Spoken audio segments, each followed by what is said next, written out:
Bienvenue à cette nouvelle exploration approfondie. Aujourd'hui, on a mis la main sur un document assez particulier, vous allez voir, une sorte de carte théologique, on pourrait dire. Oui, c'est ça. Et elle décrit ce qu'elle appelle le processus de l'évangile éternel. Alors en coréen, ça donne Yongwana Bogume Kwajong. Mhm. Ça se présente comme un tableau comparatif, assez dense d'ailleurs, qui met en parallèle différentes phases ou différentes alliances. Tout à fait. Notre mission aujourd'hui, c'est de décrypter ça ensemble, d'essayer de comprendre la structure, les idées clés, et puis surtout la logique de progression qu'il y a derrière. Effectivement, et ce n'est pas juste une liste d'idées, hein, c'est vraiment comme un itinéraire qui est tracé. Un parcours, disons, spirituel ou peut-être historique. Ah oui. Oui, et qui démarre avec une affirmation très forte, qui est citée d'ailleurs comme le point de départ. Je suis l'Éternel ton Dieu, qui t'ai fait sortir du pays d'Égypte, de la maison de servitude. D'accord. C'est vraiment de cette libération initiale que découle tout le processus qui est décrit après. Ok, c'est un point d'ancrage puissant ça. Bon alors on déplie cette carte. L'idée c'est de saisir les étapes bien sûr, mais aussi les transformations, les passages d'un état à un autre que ça suggère. Oui. C'est quoi la structure générale de ce parcours? Comment c'est organisé? Alors, la structure, elle est très claire en fait. C'est organisé en 3 grandes colonnes, 3 phases bien distinctes. Mhm. La première, elle est intitulée Loi. C'est Yulpop en coréen. D'accord. La seconde, c'est Évangile du royaume, Cheonkuk Bogum. Et là, c'est explicitement lié à la grâce, Unhe. Grâce, ok. Et la troisième colonne, elle s'intitule Apocalypse, Keshirok. Et elle est associée à la vérité, Jili. Loi, grâce, évangile du royaume, vérité, apocalypse. On sent déjà comme une montée en puissance ou peut-être un changement de nature, non? C'est juste une succession ou il y a une vraie logique d'évolution? Ah non, c'est clairement présenté comme une progression. Une évolution, oui. C'est pas juste 3 options posées là, l'une à côté de l'autre. D'accord. Le document, il suggère vraiment une dynamique dans la relation entre Dieu et l'humanité. Et aussi une transformation dans la façon de comprendre le salut, la loi divine elle-même. Ok. Chaque étape, on a l'impression qu'elle construit sur la précédente, ou peut-être qu'elle vient corriger ses limites, tu vois. C'est un peu comme gravir des marches. Des paliers successifs. D'accord. Alors explorons le premier palier, la loi. Ulpob. Le document le relie à la première alliance. Chot Onya. C'est ça. Il précise même comment elle est transmise, Oui. par les anges, puis par Moïse. C'est quoi sa fonction principale dans ce cadre? Sa fonction première, telle qu'elle est écrite noir sur blanc ici, c'est de révéler le péché. 죄를 드러낸다. Révéler le péché. Oui, la loi, elle pose les règles, elle établit la norme divine, et du coup, elle met en lumière là où on ne respecte pas ces règles, la transgression. Elle définit ce qui est contraire à la volonté de Dieu, quoi. D'accord, elle pose le diagnostic en quelque sorte. Et l'attitude, l'esprit qui est associé à cette loi. Le document utilise une expression assez parlante. Oui, il parle d'un esprit de servitude, Jong et Young. L'idée derrière, ça semble être que l'obéissance à cette loi, elle est surtout motivée par la peur des conséquences. Ah oui. Mhm. Oui, Turuomoro Kemyongol Chikinda, ça veut dire. On oublie par peur du jugement, de la punition. C'est une relation qui est basée sur la règle et puis la sanction éventuelle. Mhm. Et symboliquement, le document l'associe à l'église du désert, Kwanyakue. Un esprit de servitude motivé par la crainte.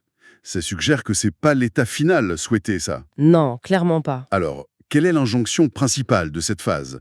Elle doit bien pointer vers autre chose, non? Exactement. Son rôle, il est préparatoire. L'injonction clé, c'est accueillir le Messie à venir. Oshil Messiarul Yang Jopara. Ah, d'accord. La loi, elle révèle le problème, le péché, et puis aussi notre incapacité à y remédier tout seul, parfaitement. Et donc elle pointe vers une solution qui doit venir, une intervention divine incarnée, le Messie. D'accord. Le texte dit même explicitement que la loi conduit au Fils, Adelkero Indwanda. Voilà une transition très claire. La loi identifie le besoin et elle nous oriente vers celui qui doit venir. Ce qui nous amène, logiquement, au deuxième palier.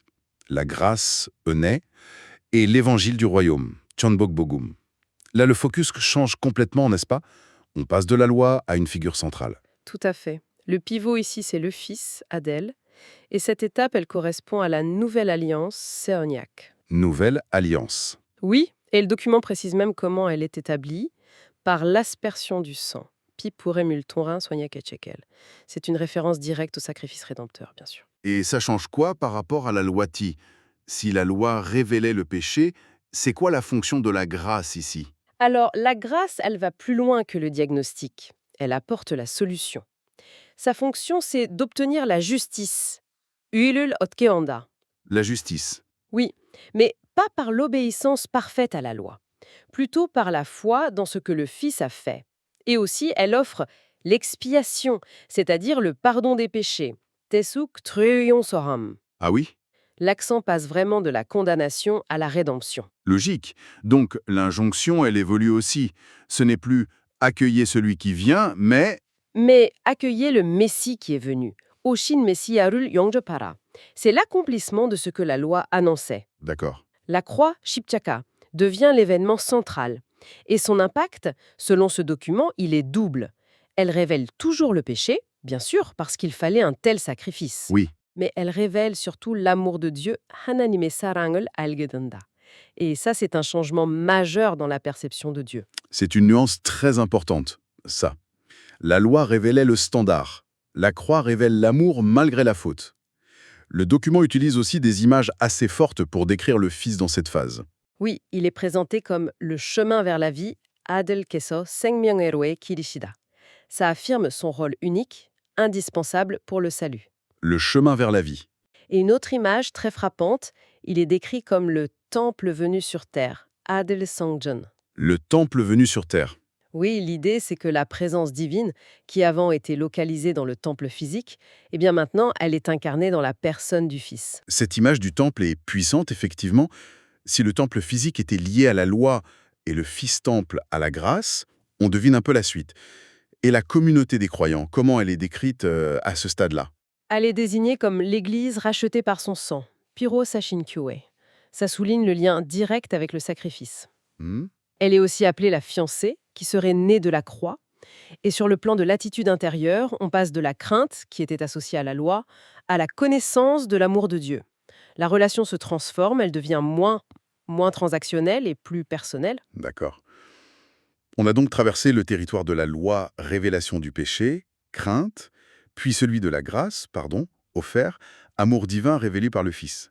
La carte nous indique une troisième et dernière région, la vérité, Chili, qui est liée à l'Apocalypse, Keshirok. Qui est l'acteur principal de cette nouvelle phase? Ici, c'est le Saint-Esprit, Sangmyeon Hananim, qui passe au premier plan.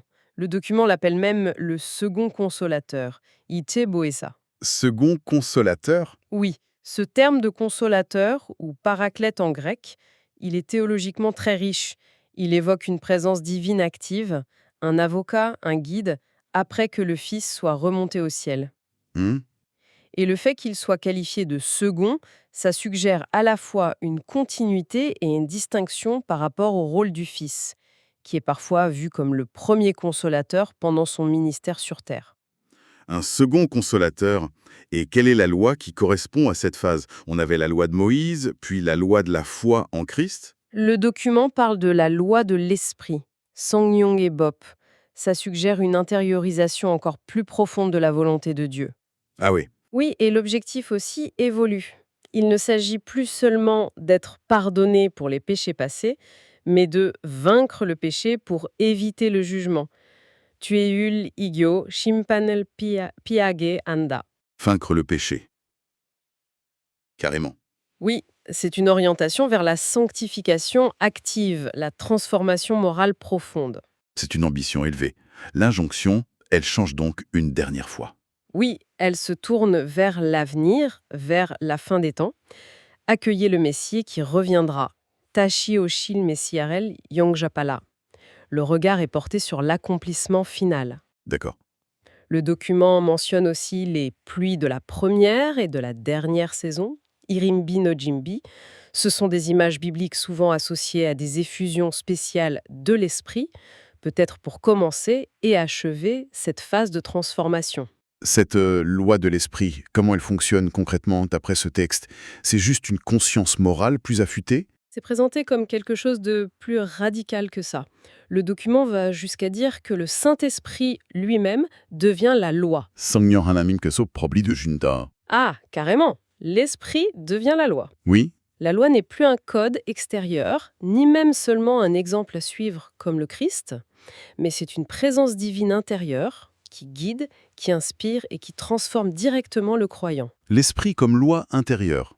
Et c'est quoi le résultat de cette présence qui agit? Le fruit principal, c'est une compréhension et une expérience vraiment profonde de l'amour divin, 사랑을 깨닫게 팜. et ça conduit à une réponse en retour. Aimer Dieu, 하나님을 사랑하게 된다. c'est l'aboutissement de la transformation de la relation. Mhm. Et l'image du temple, elle refait surface, mais encore d'une autre manière. Comment ça? Après le temple physique et le fils-temple, eh bien ici, c'est le croyant lui-même qui devient temple. Purifié par le sang du Fils, à s'attaquer à l'étape d'avant et habité par le Saint-Esprit. 성도에게 성령 하나님께서 임하사 성전이 되게 하신다. Le croyant devient temple. Voilà. La présence divine atteint son point d'intériorisation maximal dans ce schéma. C'est une trajectoire fascinante, de la structure externe au corps incarné, puis à la personne individuelle habitée par l'esprit. Cette troisième phase, elle a l'air d'introduire aussi des éléments plus spécifiques sur la fin des temps, non? Effectivement, le document mentionne l'église des deux témoins, I Ching-in Kyue. C'est une figure de l'Apocalypse, souvent liée à un témoignage très fort pendant une période difficile, de tribulation. Oui, Que le texte d'ailleurs relie à la dernière semaine, Majimag Ile, une référence prophétique tirée du livre de Daniel. Il parle aussi des premiers fruits, Chotyol Medel. les premiers fruits. Ça désigne quoi ici et quel est leur rôle? Ils sont décrits comme ceux qui sont rachetés d'entre les hommes. C'est un groupe un peu spécial qui atteint cette maturité spirituelle grâce à l'action de l'esprit. D'accord. Et le document leur attribue une autorité de fer. Choljong-gonse, c'est une expression de l'Apocalypse qui signifie souvent une autorité royale pour juger ou gouverner. Et il indique qu'ils participeront avec le Fils à l'établissement du royaume de 1000 ans, Chol Nonyon Wangu.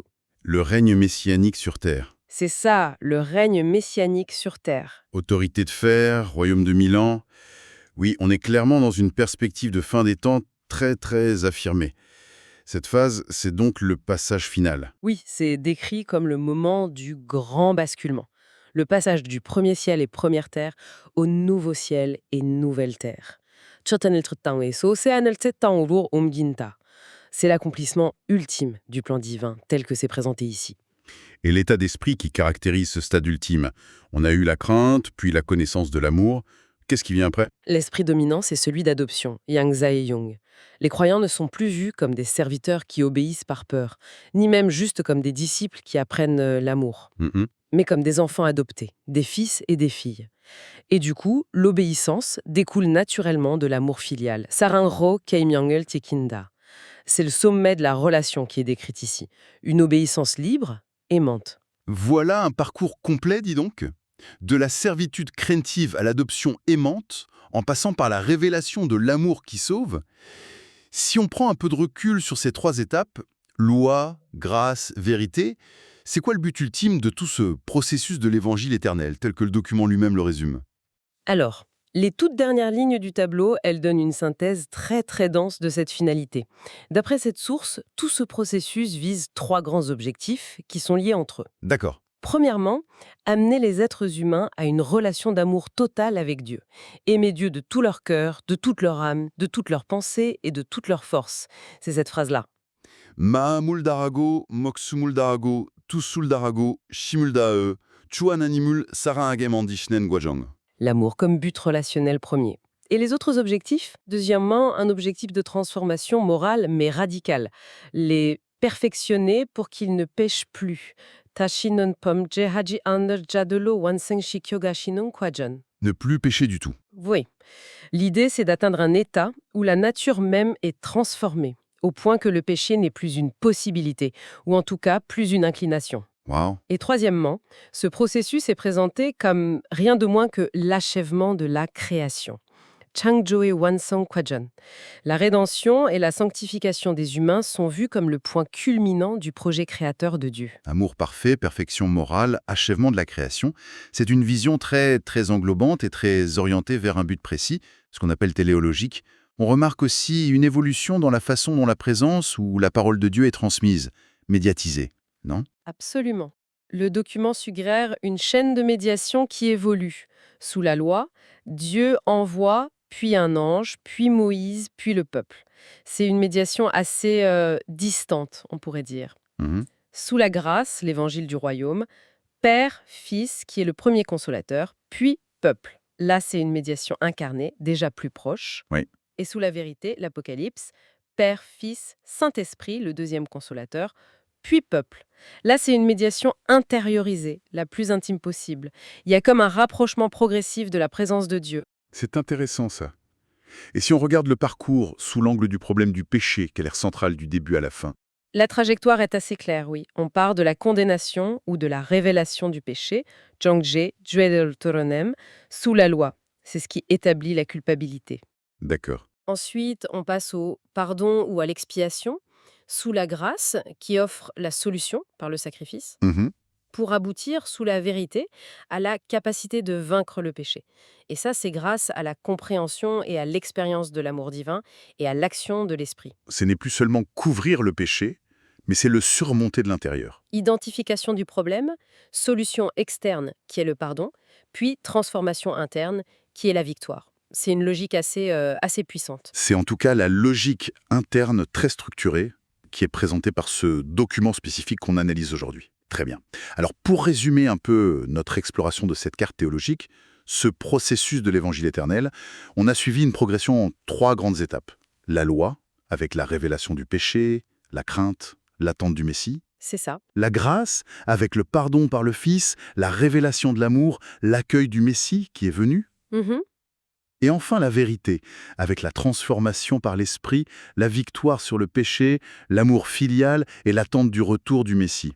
Chaque étape redéfinit l'alliance, le médiateur, la nature de la loi, l'expérience de la communauté, et tout ça culmine dans une vision de perfection relationnelle, morale et même cosmique. Exactement. Et cette structure très très définie, ce chemin comme ça, bien balisé vers une perfection et une union ultime, et ben ça soulève inévitablement une réflexion un peu plus large, je trouve. Une question qui dépasse le cadre de ce seul document. Laquelle, par exemple? Mais on peut se demander comment des cadres théologiques comme celui-ci, si précis dans leurs étapes, leurs marqueurs de progression, leur destination finale, comment est-ce qu'ils influencent la manière dont les gens ou les groupes conçoivent et vivent leur propre cheminement spirituel? Ah oui, bonne question. Est-ce que cette structure, elle offre une clarté qui rassure? Ou est-ce qu'elle peut aussi, peut-être, parfois, rigidifier un peu l'expérience ou créer des attentes très spécifiques sur où on devrait se situer sur la carte, tu vois? Je vois. C'est une piste de réflexion, peut-être, à méditer.